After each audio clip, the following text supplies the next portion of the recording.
Ashwin ഗോക്കിന്റെ review വന്നാൽ മാത്രമേ ഞാൻ സിനിമയ്ക്ക് പോകൂ എന്ന് പറഞ്ഞ് നടക്കുന്ന ഒരു കൂട്ടം പേരുള്ള സമൂഹത്തിലാണ് നമ്മൾ ഇന്ന് ജീവിക്കുന്നത്. സിനിമ ഒരു വലിയ വികാരമാണ്. സ്വന്തം കഷ്ടപ്പാടിൽ നിന്നും കാശ് കൊടുത്ത് തിയേറ്ററിലെത്തുന്ന ഏതൊരു സാധാരണ പ്രേക്ഷകനും ആ സിനിമയെ വിമർശിക്കാനുള്ള പൂർണ്ണമായ ജനാധിപത്യപരമായ അവകാശമുണ്ട്. അതിലാർക്കും യാതൊരു തർക്കവുമില്ല. ഒരു സിനിമ മോശമാണെങ്കിൽ അത് മോശമാണെന്ന് തന്നെ തുറന്നു പറയണം. അതിനുള്ള പ്ലാറ്റ്ഫോമുകൾ ഇന്ന് സൈബർ ലോകത്ത് നിരവധിയാണ്. എന്നാൽ സിനിമാ നിരൂപണം അഥവാ റിവ്യൂ എന്ന ലേബലിൽ ഒരു പബ്ലിക് പ്ലാറ്റ്ഫോമിൽ വന്നിരുന്ന് സിനിമയിൽ അഭിനയിച്ച ഒരു നടന്റെയോ നടിയുടെയോ ശരീരപ്രകൃതിയെയും വ്യക്തിത്വത്തെയും അങ്ങേയറ്റം വികൃതമായി ചിത്രീകരിക്കാനും അവരെ മാനസികമായി തകർക്കുന്ന രീതിയിൽ വ്യക്തിഹത്യ ചെയ്യാനും സിനിമയുടെ നർമ്മപ്രധാനമായ കാര്യങ്ങൾ ഡിസ്കസ് ചെയ്യാനും അശ്വിൻ ഗോക്ക് എന്ന യൂട്യൂബ് റിവ്യൂവർക്ക് ആരാണ് ലൈസൻസ് കൊടുത്തത്? കഴിഞ്ഞ കുറച്ച് ദിവസങ്ങളായി മലയാള സിനിമാ ലോകത്തും സോഷ്യൽ മീഡിയയിലും ഏറ്റവും കൂടുതൽ ചർച്ച ചെയ്യപ്പെടുന്നത് ഈ ഒരൊറ്റ ചോദ്യമാണ്. നമ്മൾ ഇന്ന് സംസാരിക്കാൻ പോകുന്നത് നടൻ അനീഷ് ഗോപാലും മലയാളത്തിലെ ഏറ്റവും വിവാദ താരമായ യൂട്യൂബർ അശ്വിൻ ഗോക്കും തമ്മിലുള്ള വിഷയത്തെ കുറിച്ചാണ്. ഇതൊരു വെറും റിവ്യൂ തർക്കമല്ല, മറിച്ച് സൈബർ ലോകത്ത് വിമർശനത്തിന്റെ മറവിൽ നടക്കുന്ന അങ്ങേയറ്റം അപകടകരമായ വ്യക്തിഹത്യയുടെയും ബോഡി ഷേമിങ്ങിന്റെയും നേർ ചിത്രമാണ്. തനിക്കെതിരെ വന്ന പരാമർശങ്ങളിൽ ഉണ്ടായ മനപ്രയാസം അനീഷ് ഗോപാൽ നേരിട്ട് വിളിച്ച് സങ്കടം പറഞ്ഞപ്പോൾ ഞാൻ രണ്ടെണ്ണം കഴിച്ചിരുന്നതിന്റെ ആ ഫ്ലോയിൽ പറഞ്ഞു പോയതാണ് എന്ന് നിസാരവൽക്കരിച്ച അശ്വിൻ ഗോക്ക് പിന്നീട് സോഷ്യൽ മീഡിയയിൽ ചെയ്തത് എന്താണെന്ന് നിങ്ങൾക്കറിയാമോ? 2019 കുപ്രസിദ്ധമായ FFC കാലഘട്ടം മുതൽ ഇങ്ങോട്ടുള്ള അശ്വിൻ ഗോക്കിന്റെ ചരിത്രം നമ്മൾ പരിശോധിച്ചാൽ വ്യക്തമായ ഒരു പാറ്റേൺ കാണാം. അതൊരു അബദ്ധമല്ല, കൃത്യമായ ടോക്സിക് സ്ട്രാറ്റജിയാണ്. അതിനു മുന്നേ hi all, welcome back to ഏസന. മലയാള സിനിമയിലെ ഏറ്റവും പുതിയ വിശേഷങ്ങളും ചർച്ചകളും സിനിമയുടെ സമഗ്ര വിശകലനങ്ങളുമാണ് നമ്മൾ ഈ ചാനലിലൂടെ പങ്കുവെക്കുന്നത്. നിങ്ങൾ ആദ്യമായിട്ടാണ് നമ്മുടെ ചാനൽ കാണുന്നതെങ്കിൽ ഒന്ന് സബ് ചെയ്ത് സപ്പോർട്ട് ചെയ്യണേ. അപ്പൊ നമുക്ക് നേരെ വിഷയത്തിലേക്ക് കടക്കാം. ഈ പ്രശ്നങ്ങളുടെയൊക്കെ തുടക്കം എവിടെ നിന്നാണെന്ന് നമുക്ക് ആദ്യം പരിശോധിക്കാം. ഓഗസ്റ്റ് 7 തിയേറ്ററിലെത്തിയ ഒരു കൊച്ചു ചിത്രമായിരുന്നു വിവ. ധ്യാൻ ശ്രീനിവാസൻ, ധ്രുവൻ, അനീഷ് ഗോപാൽ, നയൻ എൽസ തുടങ്ങിയവർ പ്രധാന വേഷങ്ങളിലെത്തിയ ചിത്രം സംവിധാനം ചെയ്തത്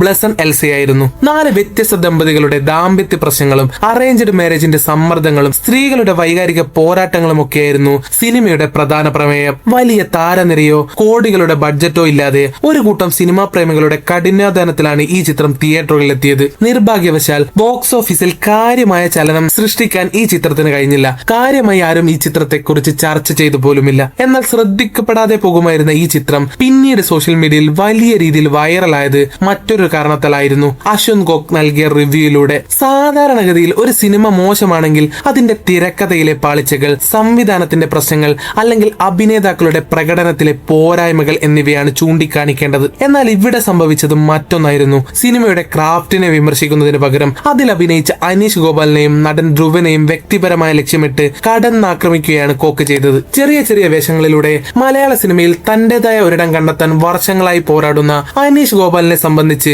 ഇത് വലിയൊരാഘാതമായിരുന്നു. സ്വപ്നങ്ങൾക്കായി കഷ്ടപ്പെടുന്ന ഏതൊരു കലാകാരനെയും മാനസികമായി തകർക്കാൻ പോകുന്നതായിരുന്നു ആ വാക്കുകൾ. സൂര്യ മ്യൂസിക്കിന് നൽകിയ അഭിമുഖത്തിലാണ് അനീഷ് ഗോപാൽ തന്റെ അനുഭവങ്ങളും വേദനയും തുറന്നു പറഞ്ഞത്. അദ്ദേഹത്തിന്റെ വാക്കുകളിൽ സിനിമാ ലോകത്തെ അങ്ങേയറ്റം വേദനിപ്പിക്കുന്ന യാഥാർത്ഥ്യങ്ങൾ ഉണ്ടായിരുന്നു. സിനിമ മോശമാണെങ്കിൽ തീർച്ചയായും വിമർശിക്കാം, തന്റെ അഭിനയം പോരെന്ന് പറയാം. അതെല്ലാം ഒരു അഭിനേതാവ് എന്ന നിലയിൽ ഉൾക്കൊള്ളാൻ താൻ തയ്യാറാണെന്ന് അനീഷ് വ്യക്തമാക്കുന്നുണ്ട്. എന്നാൽ ഒരു വ്യക്തിയെ പരസ്യമായി അധിക്ഷേപിക്കാൻ ഇയാൾക്ക് ആരാണ് അധികാരം നൽകിയത്? സിനിമയുടെ നിരൂപണം എന്ന പേരിൽ അശ്വിൻ ഗോക്ക് ഉപയോഗിച്ച വാക്കുകൾ പരിശോധിച്ചാൽ ആർക്കും അത്ഭുതം തോന്നും. അനീഷ് ഗോപാലിനെ ഒരടി അടിച്ചാൽ 4 പീസ് ആകുന്നവൻ എന്നും ഊച്ചാളി എന്നും വിളിച്ച് പരസ്യമായി പരിഹസിക്കുന്നു. അനീഷിനെ പോലൊരു വ്യക്തിക്ക് എങ്ങനെയാണ് സിനിമകളിൽ റൊമാൻറ്റിക് സീനുകളോ ബെഡ്റൂം സീനുകളോ കിട്ടുന്നത് എന്ന് ചോദിച്ച് അപമാനിക്കുന്നു. കണ്ണൂർ സ്ക്വാഡ് അടക്കമുള്ള ചിത്രങ്ങളിലൂടെ ശ്രദ്ധേയനായ ധ്രുവനെ മൊണ്ണ എന്നും മൊണ്ണേഷ് കുമാർ എന്നും ആവർത്തിച്ച് വിളിച്ച് അധിക്ഷേപിക്കുന്നു. ഇതൊക്കെ ഏത് തരം നിരൂപണമാണ്? സിനിമയിലെ കഥാപാത്രത്തിന്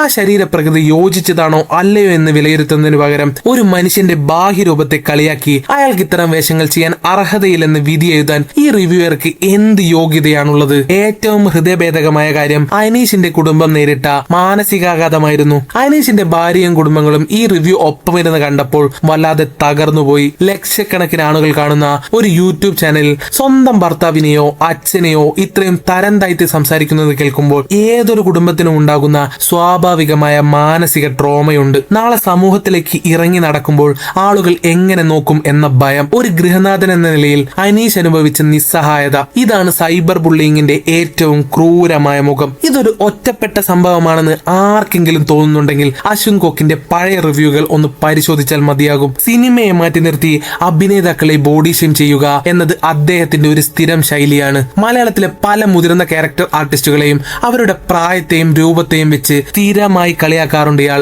ഇവർക്ക് ഈ ഒരു ഭാവമേ ഉള്ളൂ, ഇവർ വന്നാൽ ഇങ്ങനെ അഭിനയിക്കൂ എന്ന രീതിയിലുള്ള അനാവശ്യമായ ബോഡി ലാംഗ്വേജ് പരിഹാസങ്ങൾ. മോഹൻലാലിന്റെ മുഖത്തെ പ്രായവും രൂപമാറ്റങ്ങളും വെച്ച് നടത്തിയ അതിരു കടന്ന പരാമർശങ്ങൾ വലിയ വിമർശനം ഏറ്റുവാങ്ങിയിരുന്നു. ഹണി റോസ്, കല്യാണി പ്രിയദർശൻ, മഞ്ജു വാര്യർ എന്നിവരെ ലക്ഷ്യമിട്ടുള്ള വ്യക്തിപരമായ ആക്രമണങ്ങളും കോക്കിന്റെ വീഡിയോകളിൽ സർവ്വസാധാരണമാണ്. ചുരുക്കത്തിൽ സിനിമയിലെ ഒരു കഥാപാത്രത്തിന്റെ സാധ്യതകൾ വിശകലനം ചെയ്യുന്നതിന് പകരം അഭിനേതാക്കളുടെ പ്രായം, നിറം, ഉയരം, ശരീരപ്രകൃതി എന്നിവയെ വിറ്റ് വ്യൂസ് ഉണ്ടാക്കുക എന്നതാണ് ഇവിടെ നടക്കുന്നത്. ഇതിനെയാണ് വലിയൊരു വിഭാഗം പ്രേക്ഷകർ ബോൾഡ് റിവ്യൂ എന്ന് തെറ്റിദ്ധരിച്ച് കൈയടിക്കുന്നത്. ഇത്രയധികം മാനസിക പ്രയാസങ്ങൾ ഉണ്ടായിട്ടും അനീഷ് ഗോപാൽ തികഞ്ഞ മാന്യതയോടെയാണ് കോക്കിനെ ഫോണിൽ ബന്ധപ്പെട്ടത്. സിനിമാ പ്രേമി എന്ന നിലയിൽ തന്റെ സങ്കടം പങ്കുവെക്കുകയായിരുന്നു അദ്ദേഹത്തിന്റെ ലക്ഷ്യം. എന്നാൽ അവിടെ കോക്ക് നൽകിയ മറുപടിയാണ് ഏറ്റവും ഞെട്ടിപ്പിച്ചത്. ഞാൻ 2 എണ്ണം കഴിച്ചിരുന്നതിന്റെ ഒരു ഫ്ലോയിൽ പറഞ്ഞു പോയതാണ് എന്ന് വളരെ നിസ്സാരമായിട്ടാണ് കോക്ക് ഇതിനെ കണ്ടത്. ഒരാളുടെ ആത്മാഭിമാനത്തെ തകർത്ത് കുടുംബത്തിന് ഉറക്കമില്ലാത്ത രാത്രികൾ സമ്മാനിച്ച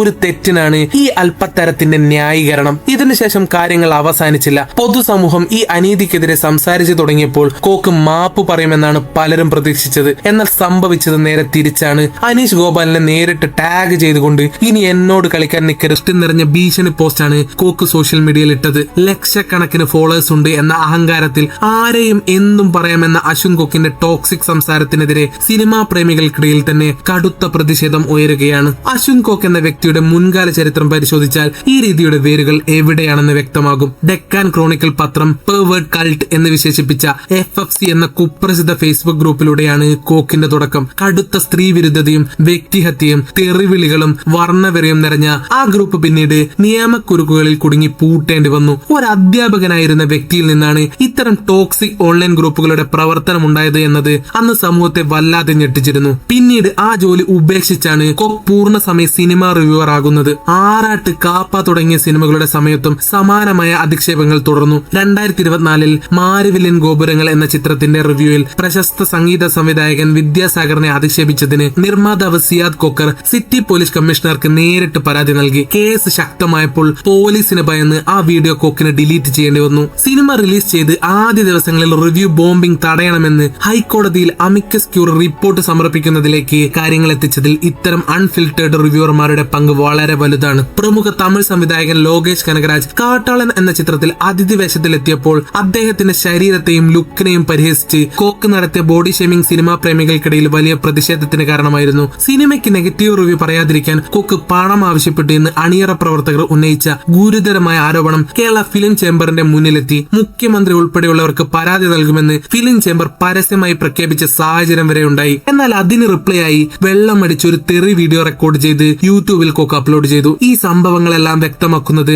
അനീഷ് ഗോപാലിന് നേരെ ഉണ്ടായ ആക്രമണം ഒരു അബദ്ധമല്ല, മറിച്ച് വർഷങ്ങളായി രൂപപ്പെടുത്തിയ ഒരു ടോക്സിക് ബിഹേവിയറിന്റെ തുടർച്ച മാത്രമാണ് എന്നാണ്. ഇവിടെയാണ് പ്രേക്ഷകരായ നമ്മൾ സ്വയം ചില ചോദ്യങ്ങൾ ചോദിക്കേണ്ടത്. തീർച്ചയായും സിനിമകൾ വിമർശിക്കപ്പെടണം. പെയ്ഡ് പ്രൊമോഷനുകൾ നടത്തുന്ന എല്ലാ മോശം സിനിമകളെയും പുകഴ്ത്തുന്ന ചില വ്യാജ റിവ്യൂവർമാർക്കിടയിൽ സിനിമയിലെ തെറ്റുകൾ മുഖത്തു നോക്കി പറയുന്ന ആളുകൾ ആവശ്യമാണ്. അതുകൊണ്ടാണ് ആളുകൾ പലപ്പോഴും ഇത്തരം റിവ്യൂകളിലേക്ക് ആകർഷിക്കപ്പെടുന്നത്. എന്നാൽ ഒരു സിനിമയുടെ ക്രാഫ്റ്റിനെ വിമർശിക്കുന്നതും അതിൽ ജോലി ചെയ്ത ഒരു മനുഷ്യന്റെ വ്യക്തിത്വത്തെയും ശരീരത്തെയും തെരുവിൽ വലിച്ചേച്ച് അപമാനിക്കുന്നതും ഒന്നല്ല. ആ അതിർവരമ്പ് മായ്ക്കുമ്പോഴാണ് സിനിമാ നിരൂപണം വെറും ക്രിമിനൽ സൈബർ ബുള്ളിയിങ് ആയി മാറുന്നത്. വ്യൂസ് കൂട്ടാനും വിവാദങ്ങൾ ഉണ്ടാക്കാനും വേണ്ടി മാത്രം ഒരാളുടെ കുടുംബത്തെയും ആത്മാഭിമാനത്തെയും പന്തടുന്ന ഈ രീതിക്ക് വളം വെച്ച് കൊടുക്കുന്നത് ആരാണ്? തമാശയ്ക്ക് വേണ്ടി നമ്മൾ നൽകുന്ന ഓരോ വ്യൂസും ലൈക്കുകളുമാണ് ഇത്തരം സൈബർ ഗുണ്ടായുസങ്ങൾക്ക് ഊർജമാവുന്നത്. പ്രതികരിക്കാൻ ആരുമില്ലെന്ന ധാരണയിലാണ് ഇത്തരക്കാർ വീണ്ടും വീണ്ടും അഹങ്കാരത്തോടെ മുന്നോട്ട് പോകുന്നത്.